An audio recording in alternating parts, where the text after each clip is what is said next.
Hello बच्चों, स्वागत है आप सभी का आज के इस लेक्चर में।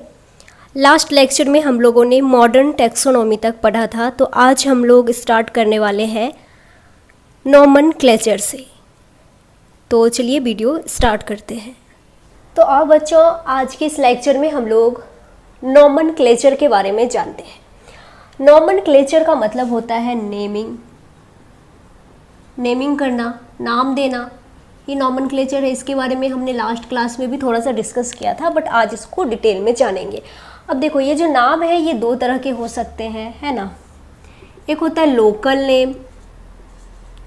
लोकल नेम से क्या मतलब है, जैसे देखो पोटैटो, उसको हिंदी में आलू बोलते हैं और गुजराती में बटाटा बोलते हैं।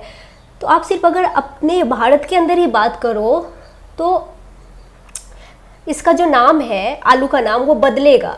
जैसे जैसे जगह बदलेगा वैसे वैसे इसका नाम बदलेगा। जैसे आज आप बिहार में हैं तो यहाँ पे हम इसको आलू कह रहे हैं। आप जैसे गुजरात में जाएंगे ये बटाटा हो जाएगा। आप नॉर्थ ईस्ट में जाएंगे वहाँ के लोग इसको कुछ और बोलते होंगे। आप साउथ में चले जाइए वहाँ पे इसके कुछ और नाम होंगे। यानी एक देश के अंदर ही इस आलू के अलग अलग नाम हैं। अगर आप अपने देश से बाहर निकलिए तो चीन में इसको कुछ और बोलते होंगे, जापान के लोग इसको कुछ और बोलते होंगे, रूस में इसको कुछ और बोलते होंगे। तो कितने सारे नाम हो गए ना, ये लोकल नेम्स हैं। और ये लोकल नेम्स जो है ये बदलते हैं, जगह बदलने के साथ ही लोकल नेम बदल जाते हैं। और इसकी वजह से क्या होता है ना, कन्फ्यूजन क्रिएट होता है। कन्फ्यूजन कैसे होता है, समझो अमेरिका में बैठा हुआ एक साइंटिस्ट एक प्लांट का डिस्क्रिप्शन देता है, उसके कैरेक्टर्स लिखता है और कहता है कि ये मैंगो का प्लांट है। अब ये ज़रूरी नहीं कि पूरे विश्व के लोग मैंगो को मैंगो ही बोले, इसके लोकल नाम तो बहुत सारे हैं। तो अमेरिका में बैठा साइंटिस्ट ने इसको मैंगो कहा, उस प्लांट को, लेकिन भारत में बैठा हुआ साइंटिस्ट बोलेगा कौन मैंगो, ये प्लांट तो, ये कैरेक्टर्स तो आम के हैं। तो भारत का में आम बोल दिया जाएगा। वहीं चीन के लोग, चीन के जो साइंटिस्ट हैं, चीन में बैठे साइंटिस्ट, वो बोलेंगे कि कौन सा मैंगो, कौन सा आम।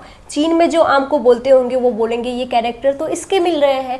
मतलब साइंटिस्ट ही एक दूसरे को अपनी बात नहीं समझा पाएंगे तो हम क्या खाक समझेंगे। तो इससे बहुत कन्फ्यूजन पैदा हो जाता है ना, लोकल नेम से।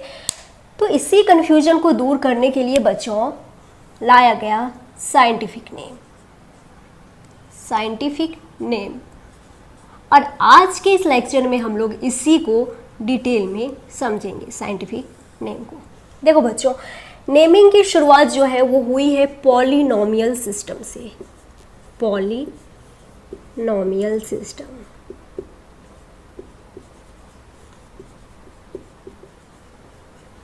यहाँ पे पॉली का मतलब हो गया मैनी।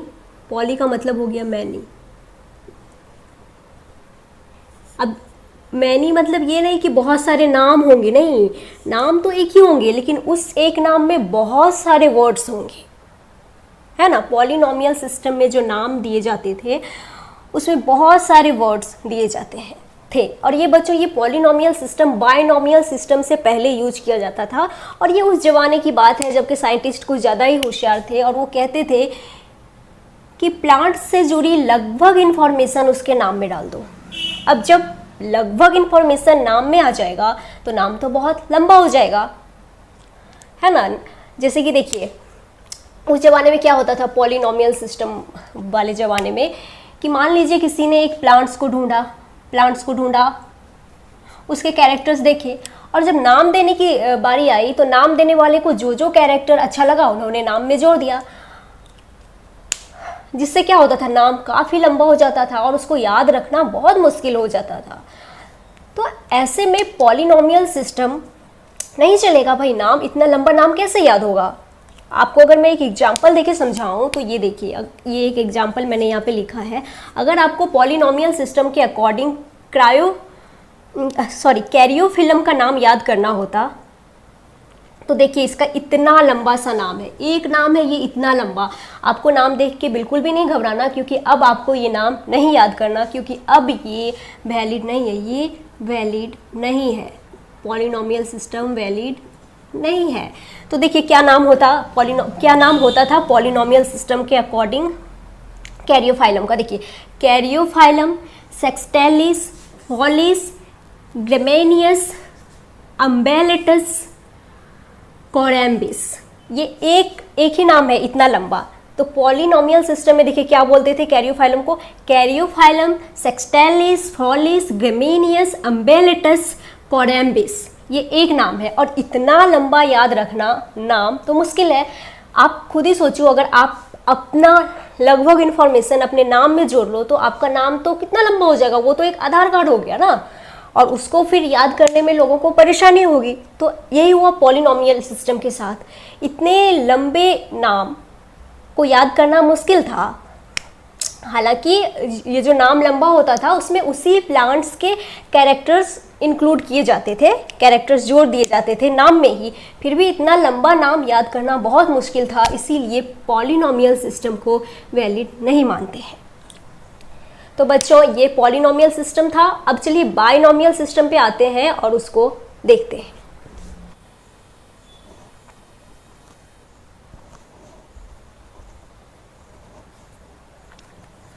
तो आओ बच्चों, अब हम लोग बाइनोमियल सिस्टम के बारे में पढ़ते हैं। अभी थोड़ी देर पहले हमने पॉलिनोमियल पढ़ा था, अब हम लोग बाइनोमियल सिस्टम पढ़ेंगे। देखिए एक साइंटिस्ट थे जिनका नाम मैं यहाँ लिख रही हूँ, उनका नाम था कैस्पर बॉहिन। इनकी एक बुक आई थी मार्केट में, उस बुक का नाम था पाइनेक्स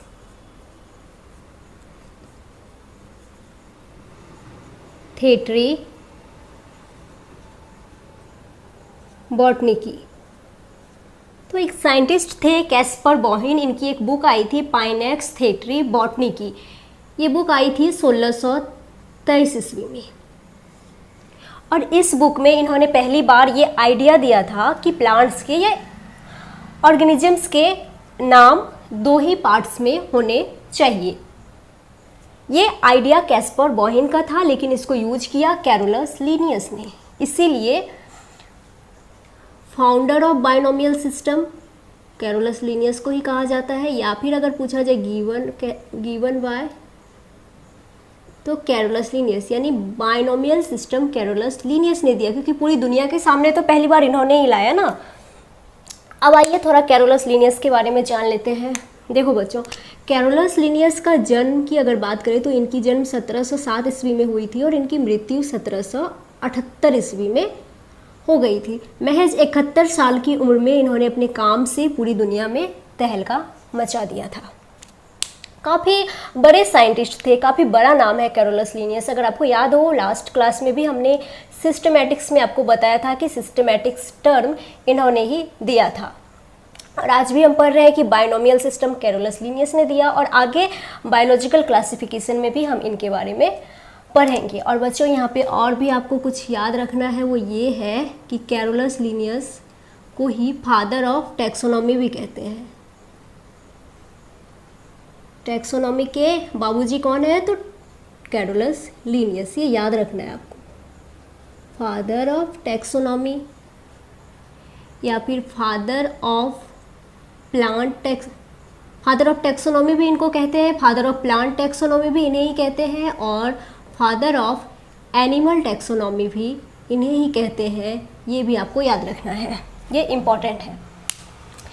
अब आओ इनके द्वारा दी गई बाइनोमियल सिस्टम को जानते हैं। तो बाई का मतलब होता है दो, यानी बाइनोमियल सिस्टम के अनुसार प्रत्येक ऑर्गेनिज्म, प्रत्येक प्राणी, प्रत्येक जीव का नाम दो शब्दों का होना चाहिए।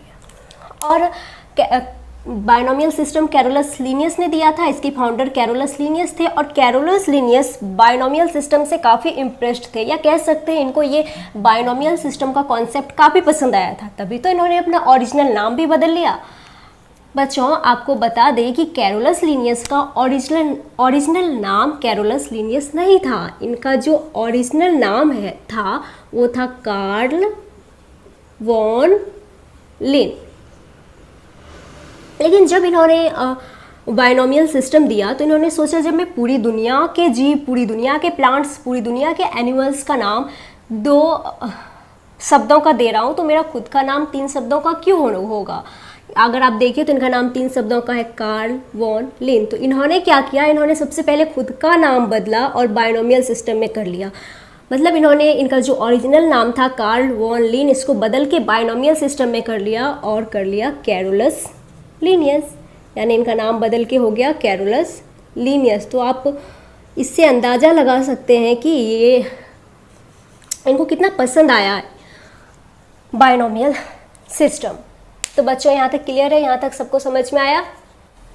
अब देखो बच्चों, इन्होंने यानी कैरोलस लीनियस ने प्लांट्स के भी नाम दिए थे, एनिमल्स के भी नाम दिए थे, यानी इन्होंने प्लांट्स के नॉमेनक्लेचर में भी पार्टिसिपेट किया था और एनिमल्स के नॉमेनक्लेचर में भी पार्टिसिपेट किया था। प्लांट्स के नॉमेनक्लेचर के लिए इनकी जो बुक आई थी उसका टाइटल था स्पीसीज प्लांटेरम। ये इंपॉर्टेंट है, ये आपको याद रखना है। और आपको ये भी याद रखना है कि इस बुक में कैरोलस लीनियस ने प्लांट्स की नेमिंग करी थी, प्लांट्स की नेमिंग करी थी। इस बुक में कैरोलस लीनियस ने प्लांट्स के नॉमेनक्लेचर किए थे बायनोमियल सिस्टम के अकॉर्डिंग। और ये बुक यानी स्पीसीज प्लांटेरम, इसका फर्स्ट एडिशन याद रखना, इसका फर्स्ट एडिशन पब्लिश्ड हुआ था 1 मई 1753 को। तो याद रखना कि प्लांट्स नॉमेनक्लेचर के लिए इनकी जो बुक थी उनका नाम था स्पीसीज प्लांटेरम। इस बुक के अंदर इन्होंने प्लांट्स की नेमिंग करी थी बायनोमियल सिस्टम के अकॉर्डिंग, और इस बुक का फर्स्ट एडिशन पब्लिश्ड हुआ था 1 मई 1753 को। और ये बुक जब आई तो लोगों ने इस बुक को काफ़ी प्यार दिया। लोगों ने कहा कि आपने तो हमारी सारी प्रॉब्लम ही सॉल्व कर दी, हमें पॉलिनोमियल सिस्टम में मल्टीपल वर्ड्स के नेम याद करने पड़ते थे, अब तो हमारी प्रॉब्लम सॉल्व हो गई, अब तो हमें सिर्फ 2 ही शब्दों के नाम याद करने पड़ेंगे। तो लोगों ने इन्हें काफ़ी, इस बुक को काफ़ी प्यार दिया। अब देखो, एनिमल्स नॉमेनक्लेचर के लिए इनकी यानी कैरोलस लीनियस की जो बुक थी उसका नाम था सिस्टमा नेचुरे। और ये सिस्टमा नेचुरे बुक आप कह सकते हैं कि ये बुक इनके काफ़ी करीब रही होगी ये बुक, तभी तो इनके जीते जी इन्होंने इस बुक के 10 एडिशन लाए थे। और सिस्टमा नेचुरे के 10th एडिशन याद रखिएगा, सिस्टमा नेचुरे के 10th एडिशन जो कि पब्लिश्ड हुआ था 1 अगस्त 1758 को। याद रखना कि एनिमल नॉमेनक्लेचर के लिए इनकी जो बुक थी उसका नाम था सिस्टमा नेचुरे, और इस बुक का 10th एडिशन, इस बुक के 10th एडिशन में इन्होंने एनिमल्स की नेमिंग करी थी, एनिमल्स की नेमिंग करी थी इस बुक में बायनोमियल सिस्टम के अकॉर्डिंग। और इसका 10th एडिशन कब पब्लिश्ड हुआ था? तो 1 अगस्त 1758 को।